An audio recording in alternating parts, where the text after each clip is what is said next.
নমস্কাৰ, সকলোকে পুনৰবাৰ স্বাগতম জনালোঁ। আজি আমি এনে এটা স্কলাৰশ্বিপৰ সম্পৰ্কত আলোচনা কৰিবলৈ লৈছোঁ, যিটো স্কলাৰশ্বিপৰ বাবে ইতিমধ্যে অনলাইন হৈ আছে আৰু লাষ্ট ডেট হ'ল 31/8/2024। যিটো স্কলাৰশ্বিপৰ বাবে ছাত্ৰ ছাত্ৰীসকলে বছৰি 12,000কৈ টকা স্কলাৰশ্বিপ হিচাপে লাভ কৰিব পাৰিব।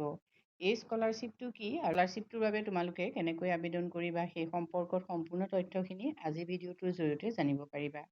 স্কলাৰশ্বিপটো হ'ল নেশ্যনেল মিনছ কাম merit scholarship.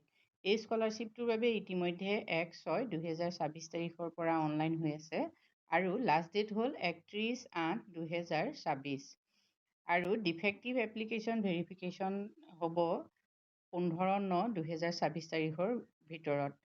Institute verification open থাকিব 15/9/2024 তাৰিখলৈকে। এই স্কলাৰশ্বিপটো হ'ল নেশ্যনেল মিনছ কাম মেৰিট স্কলাৰশ্বিপ। নেশ্যনেল মিনছ কাম মেৰিট স্কলাৰশ্বিপৰ বাবে কোনসকল ছাত্ৰ ছাত্ৰীয়ে আবেদন কৰিব পাৰিব? যিসকল ছাত্ৰ ছাত্ৰীয়ে ইতিমধ্যে 8ম শ্ৰেণীত নামভৰ্তি কৰিছে, সেইসকল ছাত্ৰ ছাত্ৰীয়ে এই স্কলাৰশ্বিপৰ বাবে আবেদন কৰিব পাৰিব। সকলৰ পৰিয়ালৰ বাৰ্ষিক ইনকাম 3,50,000 টকাৰ ভিতৰত হ'ব লাগিব।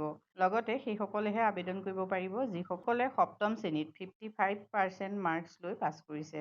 SC ST ষ্টুডেণ্ট হয়, তেওঁলোকৰ বাবে 5% ৰিলেক্সেশ্যন থাকিব। অৰ্থাৎ তেওঁলোকৰ 50% হ'লেও তেওঁলোকে আবেদন কৰিব পাৰিব।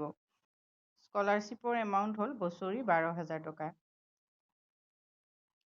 এই স্কলাৰশ্বিপটোৰ বাবে কিন্তু তোমালোকৰ এটা এক্সাম অনুষ্ঠিত হ'ব। ইয়াত দুটা টেষ্ট হয়, এটা হ'ল মেণ্টেল এবিলিটি টেষ্ট আৰু নেক্সট আহিলে স্কলাষ্টিক এপ্টিটিউড টেষ্ট, যিটোক মেট আৰু ছেট বুলি কয়। এই দুখন পেপাৰ থাকিব। প্ৰথমখন পেপাৰৰ বাবে তোমালোকৰ 90 মিনিট দিয়া হ'ব আৰু দ্বিতীয়খন পেপাৰৰ বাবেও তোমালোকক 90 মিনিট দিয়া হ'ব। সৰ্বমুঠ 3 ঘণ্টাৰ পৰীক্ষা অনুষ্ঠিত হ'ব। এতিয়া চিলেকশ্যন ক্ৰাইটেৰিয়াটো তোমালোকে চাই লোৱা। The student must pass both test math set at least 40% marks in aggregate for these two tests। পেপাৰতে তোমালোকৰ 40% মাৰ্কছ থাকিব লাগিব এগ্ৰিগেট। আৰু SC ST ষ্টুডেণ্টৰ কাট অফ মাৰ্ক হ'ব 32%।